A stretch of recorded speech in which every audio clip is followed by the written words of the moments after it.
भात देवियों और सज्जनों, मैं कर्नल सोफिया कुरैशी और मेरे साथ विंग कमांडर व्योमिका सिंह आज आपको 6 से 7 मई 2025 की रात रात 1:05 से 1:30 के बीच भारतीय सशस्त्र बलों द्वारा अंजाम दिए गए ऑपरेशन सिंदूर के बारे में जानकारी देंगे।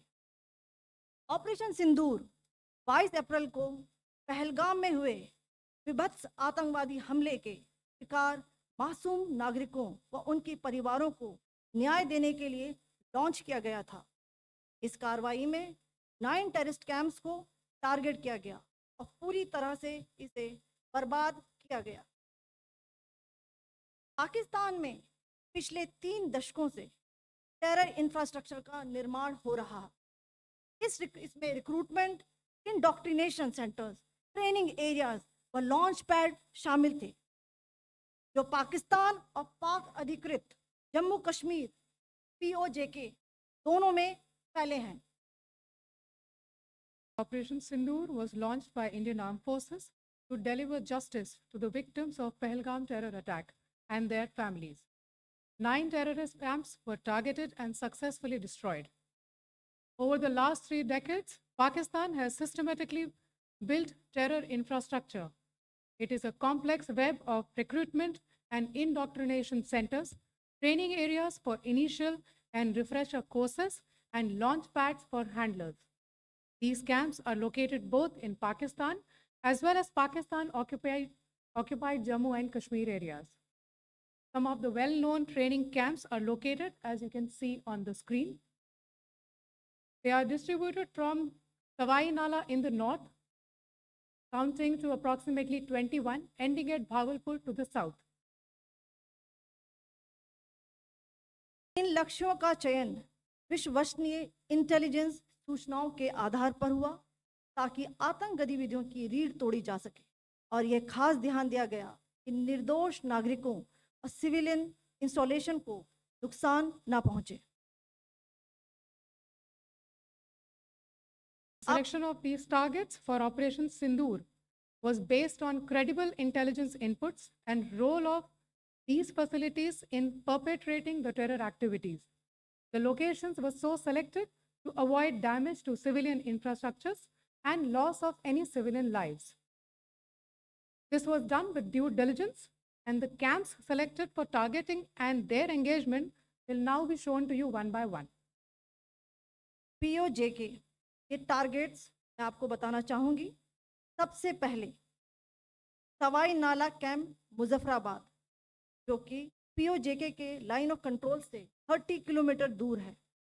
यह एक लश्कर तोयबा का ट्रेनिंग सेंटर था। 20 अक्टूबर 2024 सोनमर्ग, 24 अक्टूबर 24 गुलमर्ग, 22 अप्रैल 2025 पहलगाम, इन हमलों के आतंकियों ने यहीं से प्रशिक्षण लिया था। सैयदना बिलाल कैंप जफराबाद, यह एक जैश ए मोहम्मद का स्टेजिंग एरिया है। यह हथियार, विस्फोटक और जंगल सर्वाइवल ट्रेनिंग का केंद्र भी था।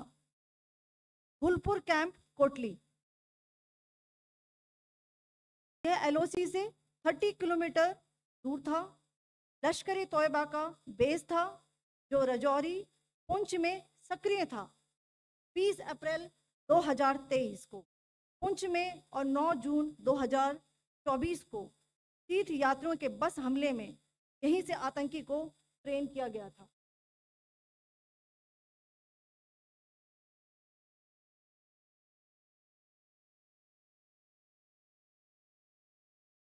बरनाला कैंप भिंबर, ये LOC से 9 किलोमीटर दूर है। यहाँ पर हथियार हैंडलिंग, IED व जंगल सर्वाइवल का प्रशिक्षण केंद्र था। अब्बास कैंप कोटली,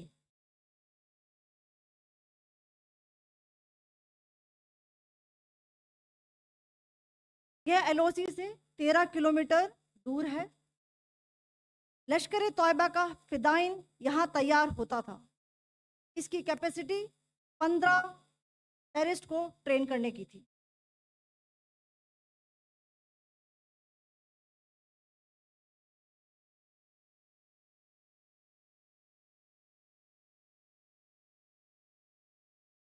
अब मैं पाकिस्तान के अंदर के टारगेट से अवगत कराना चाहूंगी। पहला, सर्जिकल कैंप सियालकोट। यह अंतर्राष्ट्रीय सीमा से 6 किलोमीटर की दूरी पर है, सांबा कठवा के सामने।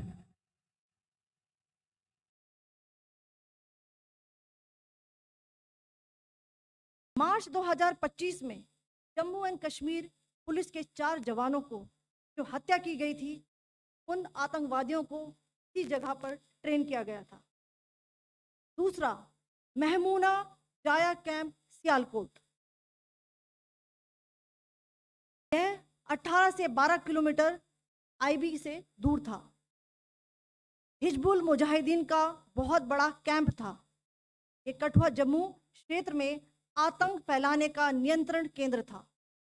पठानकोट एयरफोर्स बेस पर किया गया हमला भी इसी कैंप से प्लान और डायरेक्ट किया गया था। मरकज ताइबा मुरीद के, यह आईबी से 18 से 25 किलोमीटर दूरी पर है। 2008 के मुंबई हमले के आतंकी भी यहीं से प्रशिक्षित हुए थे। अजमल कसब और डेविड हेडली भी यहाँ ट्रेन हुए थे।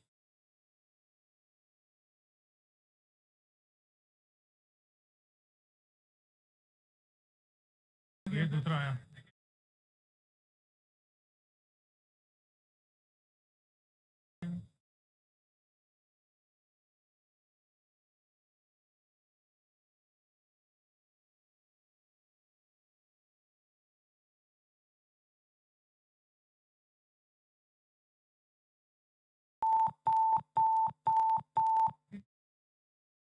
एंक्लोजर सेम ही है, just hit the target.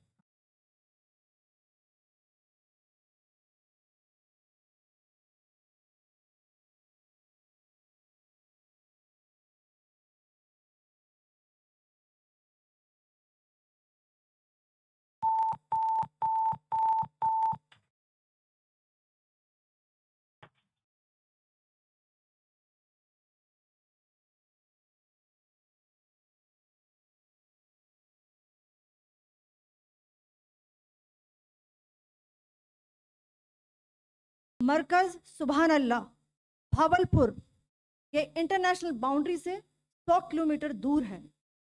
Jaish ए मोहम्मद का मुख्यालय था। यहाँ पर रिक्रूटमेंट, ट्रेनिंग व इंडोक्ट्रिनेशन का केंद्र भी था। शीर्ष आतंकी अक्सर यहाँ आते थे। मैं आप सबको बताना चाहती हूँ कि किसी भी सैन्य ठिकाने का निशाना नहीं बनाया गया और अभी तक किसी तरह की नागरिक क्षति की रिपोर्ट नहीं है। धन्यवाद। जय Hind. Strike on the terror camps were undertaken through precision capability, as shown to you. A niche technology weapons with careful selection of warheads was ensured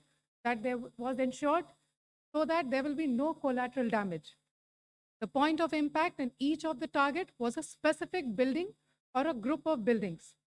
All the targets were neutralized with clinical efficiency, and the results reiterate the professionalism of the Indian Armed Forces in the planning and execution of their operations.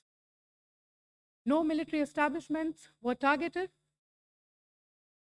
India has demonstrated considerable restraint in its response. However, it must be said that the Indian Armed Forces are fully prepared to respond to Pakistani misadventures, if any, that will escalate the situation. Jai Hind, and thank you very much. Ladies and gentlemen, friends in the media, I ask your indulgence today in view of the fact that this is still an evolving situation. We will therefore not be able to take questions and answers today, but we will come back for more updates and more briefings shortly. Thank you all very much for joining us this morning. Thank you.